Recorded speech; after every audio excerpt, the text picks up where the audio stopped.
Hey there, curious minds. Have you ever felt like your hand had a mind of its own? What if I told you there's a real condition where that actually happens? Today, we're diving into the mysterious world of AlienHandSyndrome. Buckle up, because this is going to be one wild ride through the human brain. Let's start with the basics. What exactly is AlienHandSyndrome? Also known as Dr. Strangelove syndrome, it's a rare neurological disorder. People with this condition experience their hand moving on its own, without their control.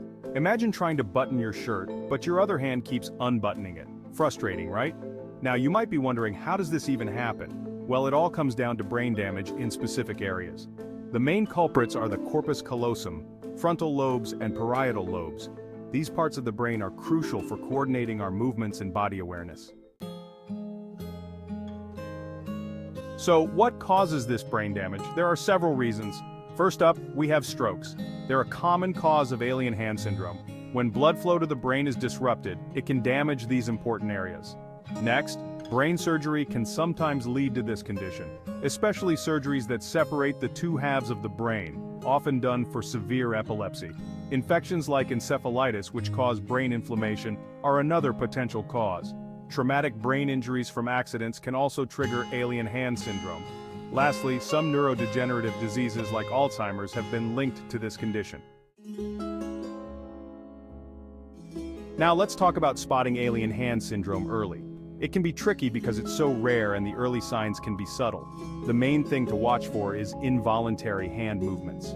If someone's hand seems to have a mind of its own, that's a big red flag. Another sign is when the hand does the opposite of what the person wants, like reaching for a cookie when they're trying to eat a salad. People with this condition often feel like their hand doesn't belong to them anymore. It's like their hand has become an alien part of their body. So, can we prevent AlienHandSyndrome? Well, it's not always possible, but there are some things we can do. Quick treatment for strokes and brain injuries is super important. The faster we act, the less damage there might be to the brain. For people with conditions like epilepsy, good management is key. Regular checkups with a neurologist can help catch problems early. Let's hear from some experts on this topic.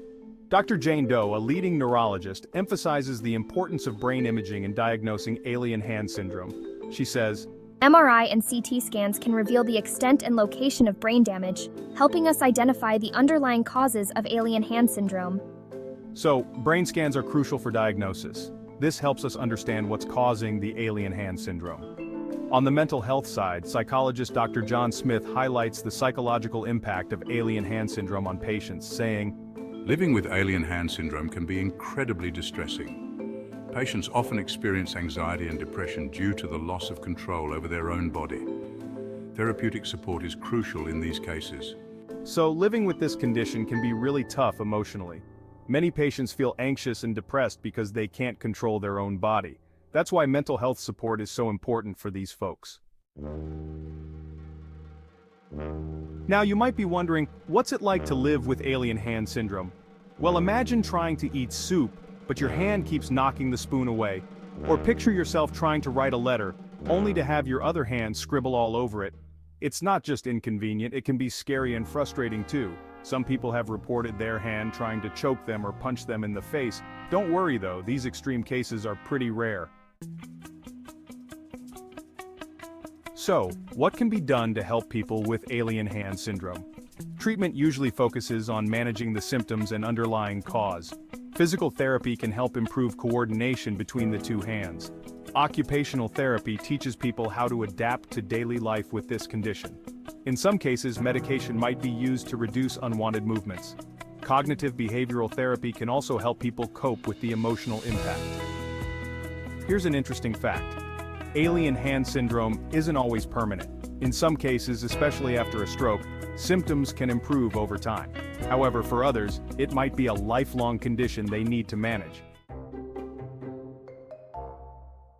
Let's talk about some real-life examples of AlienHandSyndrome.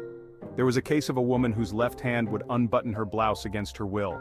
Another man found his left hand turning off the TV every time he turned it on with his right hand. These stories show just how challenging this condition can be in everyday life. Now you might be thinking this sounds like something out of a sci-fi movie, and you're not wrong. Alien Hand Syndrome has inspired plenty of fictional stories. It's been featured in movies, TV shows, and books as a dramatic plot device. But remember, for people living with this condition, it's very real and often distressing. So what's the takeaway from all this? Alien Hand Syndrome reminds us just how complex our brains really are.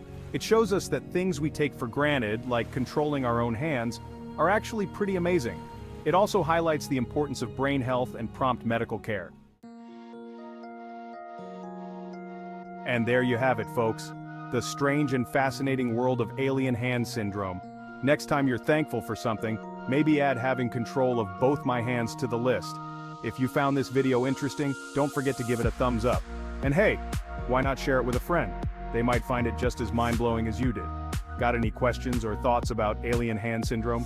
Drop them in the comments below. Thanks for watching, and remember your brain is pretty awesome, so take good care of it.